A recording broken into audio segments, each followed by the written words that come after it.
Hi everyone, welcome back to another episode of the Wild Knits podcast. If you're new here, hi, my name is Maria. I'm a knitter, I'm a mum, I live in Glasgow, and on this podcast I talk about all the things that I've been casting on, everything that I would like to knit, everything that I have bought, things that I've finished. It's all just knit topic wise. And yeah, my motto is just let's knit slowly. So you're not going to see me post and show 20 new finished objects in 4 weeks. But that's okay. Knitting is a slow craft. It's about making something that you love and that you cherish and that you hopefully have forever. Slow knit life is the motto from this channel. If that resonates with you, if you like that, click the subscribe button wherever it is. Like this video. I know it helps out with the old algorithm. But yeah, hi and welcome or welcome back. It's been a while. I've seen yesterday that I haven't uploaded in all of July, which I feel like July just flew by. I don't even know where it went, honestly. It was so busy, mostly because I have finally gotten the tester call out. I have finished my Maman Sweater, as you can see. For those of you who don't know, that's my first own sweater design. So I have finished my sample since we last spoke, basically. Finished the sample, finished writing the pattern, done all the grading, did the changes that I had to do for the grading, and now I'm in the middle of the tester call. I don't know when this will go up, but the tester call will close on the 8th of August. So sorry if that's too late for you and you would have loved to knit it, but it'll last for about 10 weeks. We'll see how the test knitters get on, and then the pattern will be released so you can make your own version of it. Yeah, I'm really stoked. I'm very, very excited that I've come to this point, and yeah, it's been a long journey. It's definitely taken longer to make this than to make a baby. Other than that, I'm still running. I'm still into that. I've got the 10k race coming up in 2 weeks time, and I'm well on track for managing that. I've graduated. I finally graduated from university with my 3rd degree. Yeah, I've graduated from Glasgow University at the end of June. That was a bit weird, to be honest, because I finished everything for that degree and so on so long ago. So much time has passed. It felt so disconnected to then have the graduation just kind of at a random point.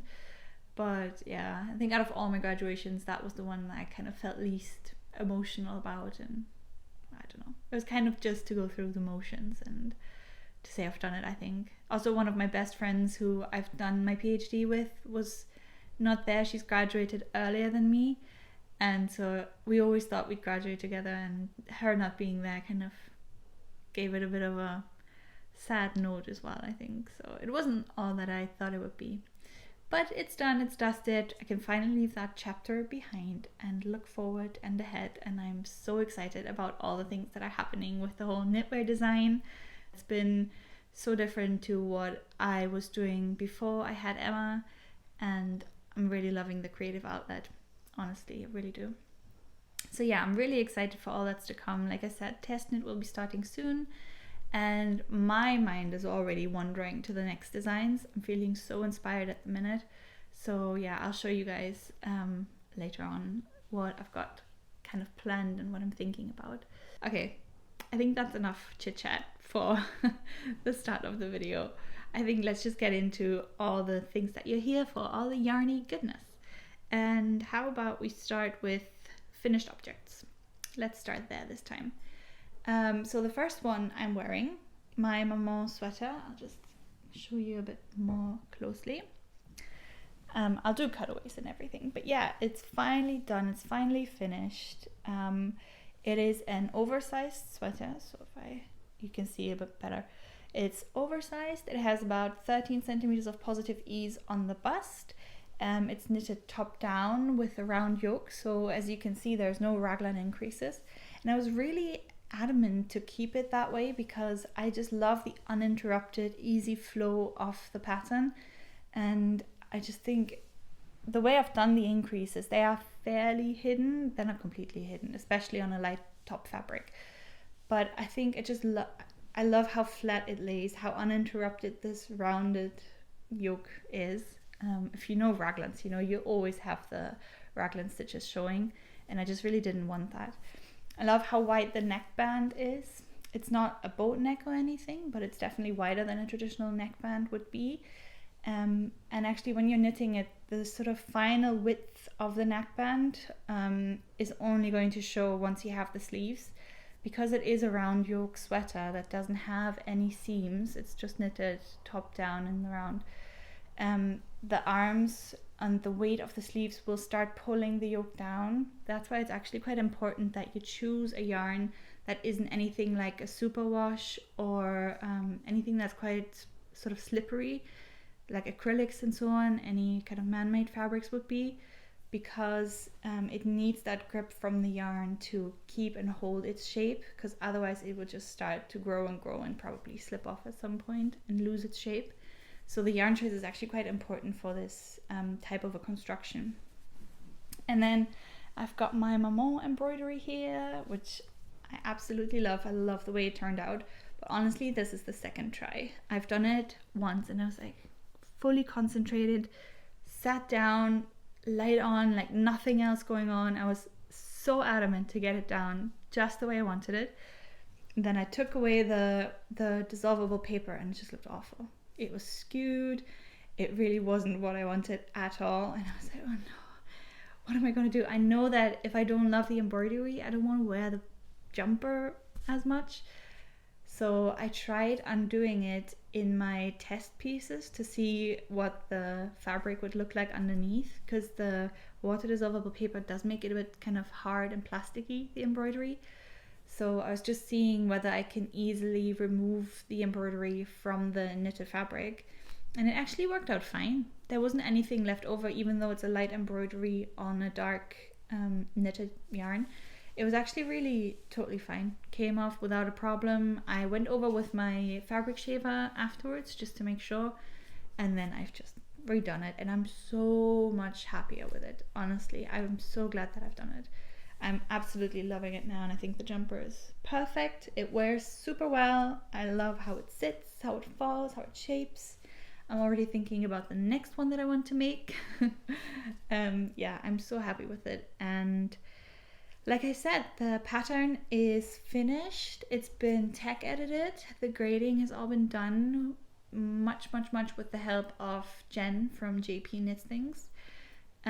She's been my design consultant, and all the questions that I had about the grading she answered, and she gave me some really useful tips and kind of pointed towards some, well, she didn't even call them issues. She just said, if it's your design choice, it's your design choice, but this is what it's going to do when the person is wearing it. So she pointed out a few of those, and I actually was like, oh gosh, no, I don't want it to do that, and then told me how to change it and fix it. So yeah, all been laid out, graded, written, photos have been taken, and now I'm about to finish the tester call in a few days, and then it's going to go into the testing journey, which hopefully will be fine. I really hope that we caught all the errors and issues, because the last thing I want is for people to invest their money and time and then there to be major issues. That would be like, I'd be mortified. But I hope I invested enough into the details to make sure that that doesn't happen. So yeah, that's my first finished object. My second one I actually don't have anymore. It's a pair of socks. I'll just insert a picture. It's a pair of socks that I made for my friend who recently moved to Boston. It's the friend that I finished my PhD with. She moved to Boston to take up a post there at Harvard Medical. She's super clever, super driven, and I know she'll absolutely be smashing it, but I really miss her. And I know that Boston gets really cold winters, and so I thought I'd knit a pair of socks for her so that she can wear maybe around the house. She's got really sensitive skin, so any kind of plain wool really doesn't sit well with her. I've chosen a merino nylon for the main part of the sock, and then the heel, toe, and the cuff are a wool nylon blend. yeah, it knitted up really lovely. I love the finished design, and because I told her like it's bed socks or like around the house socks, so wear them with your normal cotton socks. So I'm hoping that she can tolerate the yarn that way.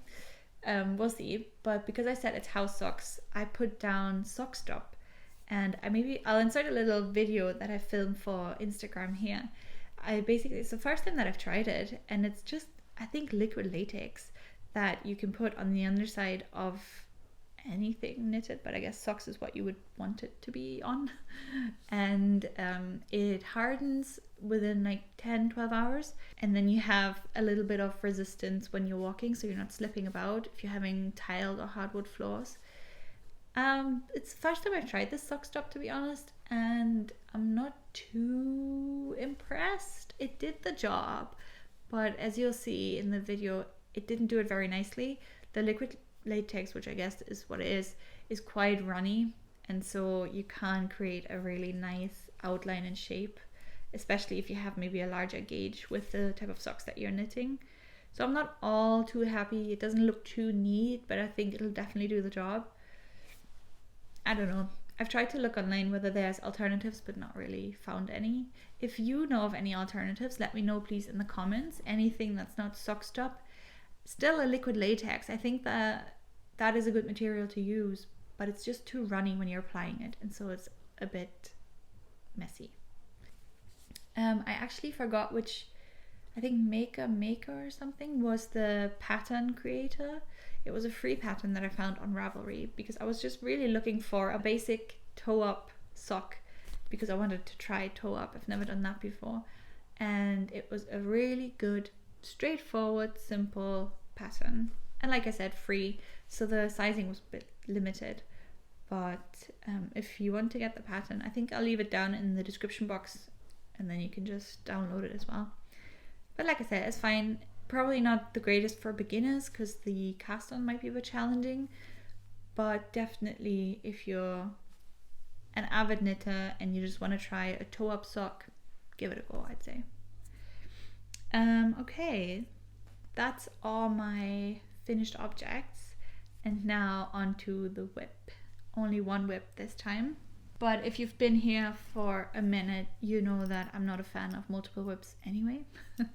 I get too stressed if I have more than two things lying around, and I usually have an easy TV type of knit, just stockinette in the round, just something that you can mindlessly knit on, and then something a bit more challenging or requires a bit more brain power. And this is my only whip, and it's at the part where it requires more brain power, hence why it's been sitting in my stash for a little bit now. But it's the Catedral Sweater from the Making Memories book. I'll add a cutaway so that you can see more closely. But yeah, it's coming along really nicely. I'm probably about 2/3 done with the yoke, so I'm almost finished with it. It's a bottom-up design, which this is only my second bottom-up design that I've ever knitted.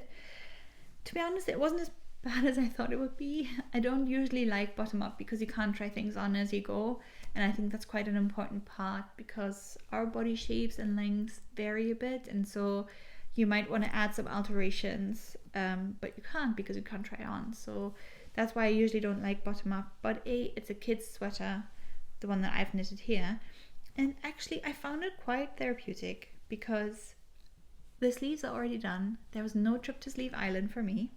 The only annoying thing is that I now have to graft these stitches together to close the gap for the underarm.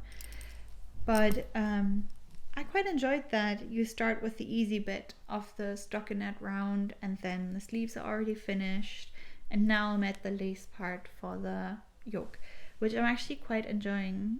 It's been a while since I've done any lace work, but it's so nice and so enjoyable.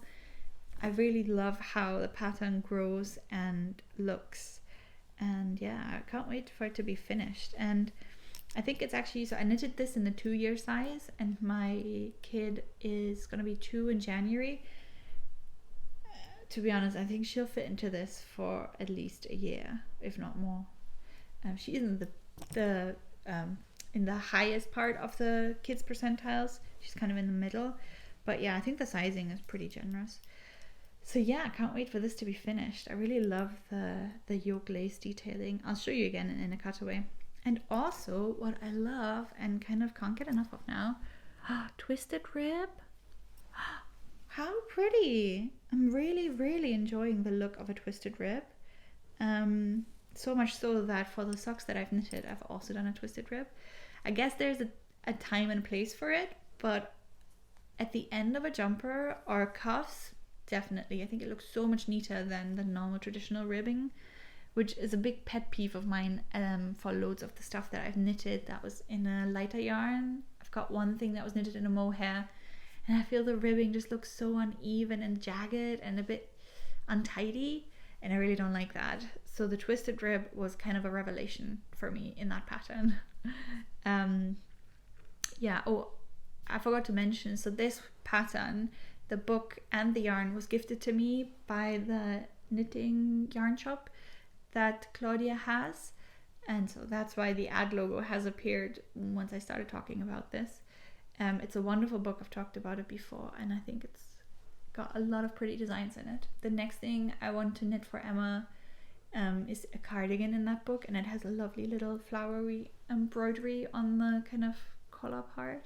It looks so chic, so cute.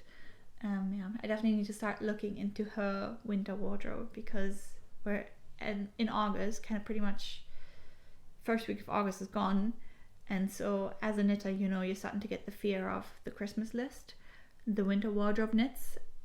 Yeah, you need to go organized. You need to get organized quick. Let's get on to my acquisitions. So the first thing that I'll show you is this. It's the DMC Magic Paper. So like I said before, the Maman Sweater has got an embroidery feature on it, and I was looking at different ways of doing the embroidery, and I've come across the water dissolvable paper, like most people will know about if they're doing embroidery, which is great because you can draw whatever you want on it and then stick it onto your knitted piece or whatever you want to embroider, and then once you're finished with it, you can just dissolve it in water, and that's how you can transfer whatever you've drawn and so on onto your garment. The problem that I was having, I bought some foil over at Amazon for it, and the foil needs to be attached some way, and that's usually, I've done it with an embroidery hoop, but that's stretching out the fabric and can leave a mark if you're leaving it too long or if you're tightening it too much. And I felt like it was slipping around still a bit too much and just wasn't as precise. And DMC is the company that make most of the embroidery thread that you can buy commercially. So I thought I'll give this magic paper a go because it has a sticky back. So you can actually stick it onto your fabric, and you don't really need an embroidery hoop. And honest to God, that was the best way of doing it. Even to this type of fabric. So this is a wool and alpaca. The Maman Sweater is knitted in Drops Lima, and it stuck to this so well. There was no problem with it coming off or anything. Kind of once it's on, it's on. And I really enjoyed it, and it comes away no problem. I didn't even have to completely drown it in water to get it dissolved. What I did is just used a wet sponge or a wet face cloth, actually, a clean one, and then I just dabbed it, and that dissolved the paper around it without any problem, and that way it would dry a bit quicker. So that paper is really, really good if you're getting into embroidery or even knitwear embroidery. The thing that I still have to try with it is if you're knitting something that's held together with a strand of mohair. I'm not sure how it would behave if you have these larger fluffy fibers on your garment. I'm not sure. But for this type of fabric, it worked a treat. Definitely recommend getting it. I got mine on Amazon. I know they sell it on their website. It's called the DMC Magic Paper. The only thing that I would say is if you're doing that, do not use an ink pen with it. I've done that the first time, and then it stained the lighter embroidery thread because the pen dissolved in the water as well. So pencil or fabric pen that will dissolve in water. That's the way to go. But yeah, other than that, it's really good. Definitely be using it again. The next thing that I bought was actually something from a local yarn dyer here in Glasgow, and it's this skein of hand dyed yarn. It's a DK weight nylon and merino mix, and Tiptoe something is the colorway. It's this beautiful kind of stone color. I'll just add a cutaway. It's a beautiful kind of grey blue with hints and speckles of orange in it. It just kind of reminded me of Scottish beaches and stones in the water and little algae floating around. I don't know. I just got a summer vibe from it. And the other yarn that I have from her in the same weight is in a sort of sandy beige brown speckled colors. I thought they would go so well in some sort of sock pattern because of the merino nylon mix, and they feel so soft as well. So that's why I got one skein of this. I actually went to the studio market that they had together with Dystopic Fibre and Wool and Flower, who are all Glasgow based yarn dyers who I admire actually and really love, and I went there to see them and just have a bit of a chat, see what they've got going on, and we all sat around the table, knitted. There were some other people coming. It was so much fun. So much so that I actually wanted to film bits of it for this video, and I filmed me going there and then completely forgot to film once I was inside. So there's none of that made it in, but I had such a good time. It was really fun to see, and yeah, like I said, I bought this wonderful skein of yarn which will hopefully become a pair of socks in the not too distant future because the weather is getting colder. Okay, the other thing that I have bought is more yarn. It's sock yarn, which I wanted to try for a long time. It's the Lang Yarns JaWoll Superwash yarn. That's the kind with the little extra kind of yarn or thread inside to help you reinforce the heel and the toe. I got it in this colorway, which is just 830248. Oh, that's not a very nice name. It's kind of an old dusky pink color, and then I've got two skeins of this one here, which is in colorway 830022. Maybe they've got names, and I'll put the names down in the description. Yeah, they look really nice. I wanted to try them for a while because I want to see what it's like to wear a knit with that reinforcement thread, to see if they last a bit longer. I'm just regretting a fingering weight at the moment. I've used this yarn to do the little test piece for that pair of socks that I was thinking of knitting, but fingering weight socks is just a lot, isn't it? I don't know. It might be a labor of love, but I really want to try out this type of yarn and the reinforcement and see if that makes my socks last longer, because the one pair that I have that is just wool is shredded. It's literally shredded. It was the Sunday socks that I knitted from Petite Knits Sunday socks that I knitted with the recommended Peruvian Highland wool from Phil Colana, and yeah, you cannot walk in them. They are literally just for bed and that's it. So they are shredded at the heel, shredded at the toe. I have darned them multiple times and there's just nothing to darn them with now. I probably could sort of open it up until like the leg part, and then so basically have to completely redo the heel, the foot, the toe, but I don't know if that's gonna be worth it. I'll definitely not have enough yarn left to do that, so it would either have to be completely new color or a different dye lot from the yarn that I have. I'm not entirely sure what I want to do with them yet. They're kind of sitting in my knitting drawer just unloved, but yeah, I'm hoping that a nylon based merino wool yarn would help with that issue. Oh, there's a fly. The last acquisition that I have is a ton load of this one. It's the Drops Extra Fine Merino Wool. And now you tell me, this colorway is called Mix Light Beige, but honestly, I think this is nothing but a grey. I don't know why it's called light beige, and I was so frustrated when it arrived because I've looked at loads of pictures online and I thought, yes, this is going to be exactly the kind of cool light beige color that I wanted, and it arrived and it was all light grey to the point where I was convinced they had sent the wrong yarn.